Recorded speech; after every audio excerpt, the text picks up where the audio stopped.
Hello good morning. International finance എന്ന പേപ്പറിനകത്ത് next നമ്മൾ ഡിസ്കസ് ചെയ്യുന്ന topic risk associated with international finance. International ഫിനാൻസുമായി റിലേറ്റഡ് ആയിട്ടുള്ള റിസ്കുകളെ കുറിച്ചാണ്. Okay, then what you mean by international finance? International finance is a study of monetary interaction or economic interaction between two or more countries. Okay, ഇത് നമ്മൾ already discuss ചെയ്ത് കഴിഞ്ഞതാണ്. So international finance is A study of monetary interaction or economic interaction between two or more countries. രണ്ടോ അതിലധികമോ രാജ്യങ്ങൾ തമ്മിലുള്ള monetary ഇൻട്രാക്ഷൻസിനെ കുറിച്ചാണ് നമ്മൾ ഇൻ്റർനാഷണൽ ഫിനാൻസ് എന്ന പേപ്പറിനകത്ത് ഡിസ്കസ് ചെയ്യുന്നത്. ആ രീതിയിൽ ഒരു ഓർഗനൈസേഷൻ ഒരു ഇൻ്റർനാഷണൽ ഫിനാൻസിങ് ആക്ടിവിറ്റിയിൽ ഏർപ്പെടുന്ന സമയത്ത് അവർക്കുണ്ടായേക്കാവുന്ന റിസ്കുകൾ എന്തൊക്കെയാണ്? When an organisation decided to engage in international financing activity, it takes on additional risk along with the opportunities. International financing activityയിൽ എൻഗേജ് ചെയ്യുക എന്ന് പറയുന്നത് ഒരു രാജ്യത്തെ ഒരു പർട്ടിക്കുലർ ബിസിനസ് സ്ഥാപനത്തെ സംബന്ധിച്ചിടത്തോളം അല്ലെങ്കിൽ ഒരു രാജ്യത്തെ സംബന്ധിച്ചിടത്തോളവും വലിയൊരു ഓപ്പർച്യൂണിറ്റിയാണ്. To earn more and more profit or more and more earnings or to get foreign currency, അല്ലേ? അത്തരത്തിലുള്ള വലിയൊരു ഓപ്പർച്യൂണിറ്റിയാണ്. പക്ഷേ അത്തരത്തിലുള്ള ഒരു ഓപ്പർച്യൂണിറ്റി ഒരു ഇൻ്റർനാഷണൽ ഫിനാൻസിങ് ആക്ടിവിറ്റിയിൽ ഏർപ്പെട്ടുകൊണ്ട് ഒരു രാജ്യം അല്ലെങ്കിൽ ഒരു രാജ്യത്തെ ഒരു സ്ഥാപനം എൻഗേജ് ചെയ്യുമ്പോൾ അവർക്ക് നേരിടുന്ന ഒത്തിരി റിസ്കുകളുമുണ്ട്. ഓക്കെ, അതാണ് ഇൻട്രൊഡക്ഷൻ പാർട്ടിൽ പറയുന്നത്. When an organisation decided to engage in international financing activity, ഒരു പർട്ടിക്കുലർ ഓർഗനൈസേഷൻ ഒരു ഇൻ്റർനാഷണൽ ഫിനാൻസിങ് ആക്ടിവിറ്റിയിൽ എൻഗേജ് ചെയ്യുന്ന സമയത്ത് it takes on additional risk. അപ്പോൾ അവരെന്ത് ചെയ്യുന്നുണ്ട്? അഡീഷണൽ റിസ്ക്കും കൂടെ ഏറ്റെടുക്കുന്നുണ്ട്. ഒരു ഇൻ്റർനാഷണൽ ഡൊമസ്റ്റിക് കൺട്രിയിൽ തന്നെ ഒരു ബിസിനസ് സ്ഥാപനം ഒരു ഫിനാൻസിങ് ആക്ടിവിറ്റിയിൽ ഏർപ്പെടുമ്പോൾ അവർക്ക് ഒത്തിരി തരത്തിലുള്ള റിസ്കുകൾ നേരിടുന്നുണ്ട്.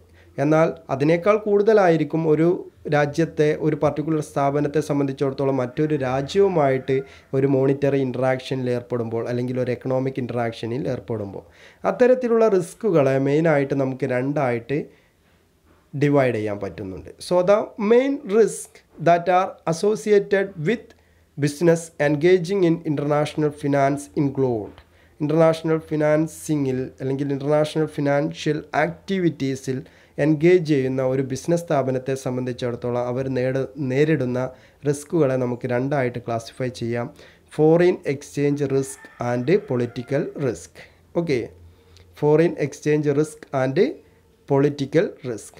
Firstly we will have discussing about the foreign exchange risk. The foreign exchange risk is also called currency risk or exchange rate risk. Okay, foreign exchange risk is also called currency risk or exchange rate risk. This types of risk arises when the value of an investment fluctuates due to the changes in a currency exchange rate. കറൻസിയുടെ exchange റേറ്റിൽ വരുന്ന ചേഞ്ചസിൻ്റെ ഭാഗമായിട്ട് arise ചെയ്യുന്ന റിസ്കുകളാണ്. Okay, അപ്പോൾ രണ്ട് രാജ്യങ്ങളിലെ കറൻസികൾ തമ്മിൽ compare ചെയ്യുന്ന സമയത്ത് കറൻസിയുടെ റേറ്റിലുണ്ടാകുന്ന ഫ്ലക്ച്വേഷൻസ് ഫോറിൻ കറൻസിയുമായിട്ട് കമ്പയർ ചെയ്യുമ്പോൾ ഇന്ത്യൻ കറൻസിയും ഫോറിൻ കറൻസിയുമായി കമ്പയർ ചെയ്യുമ്പോൾ അതിനകത്ത് നമുക്ക് ഒത്തിരി ഫ്ലക്ച്വേഷൻസ് ഉണ്ടാവാണ്. ഇപ്പോൾ പ്രസൻ്റ്ലി ഇന്ത്യൻ റുപ്പി 1 റുപ്പി എന്ന് പറയുന്നത് US ഡോളറുമായി കമ്പയർ ചെയ്യുമ്പോൾ 73.64 ആണ്. ഓക്കെ, ഇന്ത്യയുടെ 1 രൂപയുടെ മൂല്യം എന്ന് പറയുന്നത് US ഡോളറുമായിട്ട് കമ്പയർ ചെയ്യുമ്പം 73.64 ആണ്. അപ്പോൾ ഈ ഫോറിൻ കറൻസിയുമായിട്ട് കമ്പയർ ചെയ്യുമ്പോൾ ഡൊമസ്റ്റിക് കൺട്രീസിൻ്റെ കറൻസിയും ഫോറിൻ കൺട്രിയിലെ കറൻസിയും തമ്മിൽ കമ്പയർ ചെയ്യുമ്പോൾ അതിൻ്റെ എക്സ്ചേഞ്ച് റേറ്റിൽ വരുന്ന മാറ്റത്തെയാണ് നമ്മൾ എന്ത് ചെയ്യുന്നത്? ഫോറിൻ എക്സ്ചേഞ്ച് റേറ്റ് റിസ്ക് എന്ന് പറയുന്നത്. അതുകൊണ്ടാണ് അതിനെ കറൻസി റിസ്ക് എന്നും എക്സ്ചേഞ്ച് റേറ്റ് റിസ്ക് എന്നും പറയാൻ കാരണം. ഓക്കെ, അപ്പം ഇവിടെ ഡൊമസ്റ്റിക് കൺട്രി ഉണ്ട്, ഫോറിൻ കൺട്രി ഉണ്ടായിരിക്കും. ഒരു monetary interaction between two or more countries ആണ്. രണ്ടോ അതിലധികമോ രാജ്യങ്ങൾ തമ്മിലാണ് എന്ത് ചെയ്യുന്നത്? ഇൻട്രാക്ഷൻ നടക്കുന്നത്. ഓക്കെ, എക്സ്ചേഞ്ച് നടക്കുന്നത്. ഓക്കെ, ആ രീതിയിൽ ഒരു രാജ്യവും മറ്റൊരു രാജ്യവും തമ്മിൽ മോണിറ്ററി ഇൻട്രാക്ഷൻ നടക്കുമ്പോൾ ഡൊമസ്റ്റിക് കൺട്രിയിലെ കറൻസിക്കും അതുപോലെ തന്നെ ഫോറിൻ കൺട്രിയിലെ കറൻസിയും തമ്മിൽ കമ്പയർ ചെയ്യുമ്പോൾ അതിനകത്ത് വരുന്ന എക്സ്ചേഞ്ച് റേറ്റിൽ വരുന്ന ഫ്ലക്ച്വേഷനാണ് എന്തിൽ വരുന്നത്, കറൻസിയുടെ ചേഞ്ചസിൽ വരുന്ന ഫ്ലക്ച്വേഷൻസിനെയാണ് എക്സ്ചേഞ്ച് റേറ്റ് റിസ്ക് എന്ന് പറയുന്നത്. ഓക്കെ, ഫോറിൻ എക്സ്ചേഞ്ച് റിസ്ക് എന്ന് പറയുന്നത്. ഓക്കെ, അപ്പോൾ ഇവിടെ എങ്ങനെയാണ് ബെനിഫിറ്റ് ഉണ്ടാവുക?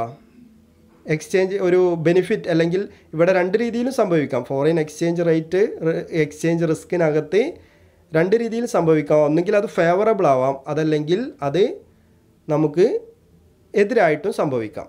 ഒരു ഫേവറബിൾ ആയിട്ടുള്ള കാര്യം എങ്ങനെയാണ് സംഭവിക്കുക? ഡൊമസ്റ്റിക് കൺട്രിയിലെ കറൻസി ഫോറിൻ കമ്പനിയുടെ അല്ലെങ്കിൽ ഫോറിൻ കൺട്രിയിലെ കറൻസിയുമായിട്ട് കമ്പയർ ചെയ്യുമ്പം അതിനകത്ത് കൂടുകയോ കുറയുകയോ വരുമ്പോഴാണ് എക്സ്ചേഞ്ച് റേറ്റ് റിസ്ക് സംഭവിക്കുന്നത്, അല്ലെങ്കിൽ ഫോറിൻ എക്സ്ചേഞ്ച് റിസ്ക് സംഭവിക്കുന്നത്. അവിടെ ഡൊമസ്റ്റിക് കൺട്രിയിലെ കറൻസിയുടെ മൂല്യം കുറയുകയും അതുപോലെ തന്നെ ഫോറിൻ കറൻസിയുടെ മൂല്യം കൂടുകയും ചെയ്യുന്ന സമയത്ത് ഡൊമസ്റ്റിക് കൺട്രിക്ക് എന്തായിരിക്കും? അത് അഡ്വൈസബിൾ ആയിരിക്കും, അതല്ലെങ്കിൽ അവർക്ക് ഫേവറബിൾ ആയിട്ടുള്ളൊരു കണ്ടീഷൻ ആയിരിക്കും.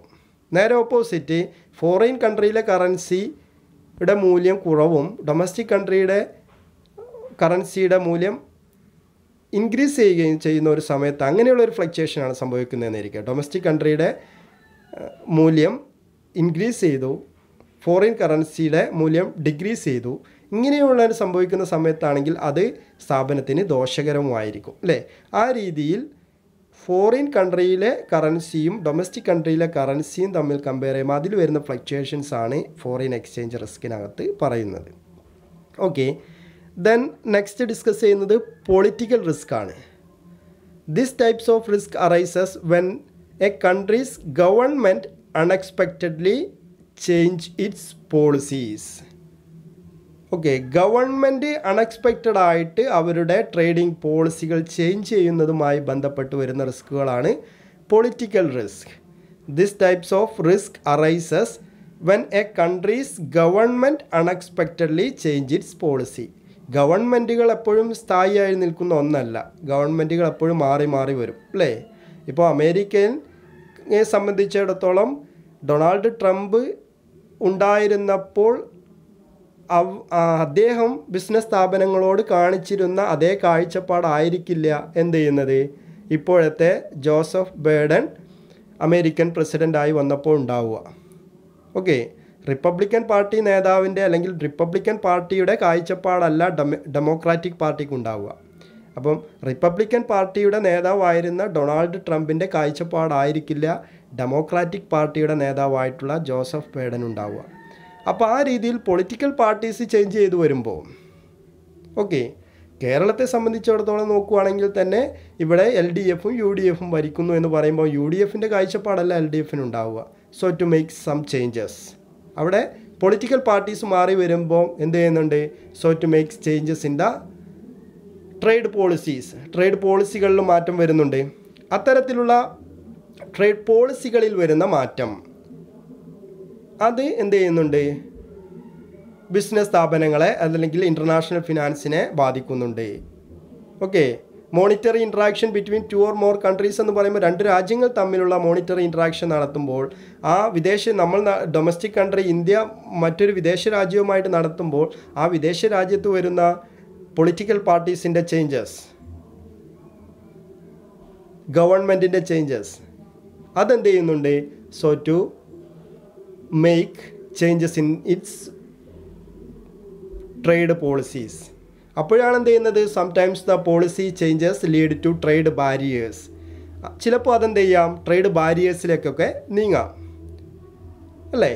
അപ്പോൾ ഈ രീതിയിൽ പൊളിറ്റിക്കൽ പാർട്ടീസിൻ്റെ ചേഞ്ചസ് മൂലം അതല്ലെങ്കിൽ ഗവൺമെൻറ്റിൻ്റെ അൺഎക്സ്പെക്റ്റഡ് ആയിട്ടുള്ള ചേഞ്ചസ് മൂലം സംഭവിക്കുന്ന ചേഞ്ചസിനെയാണ് എന്ത് നമ്മൾ പറയുന്നത്?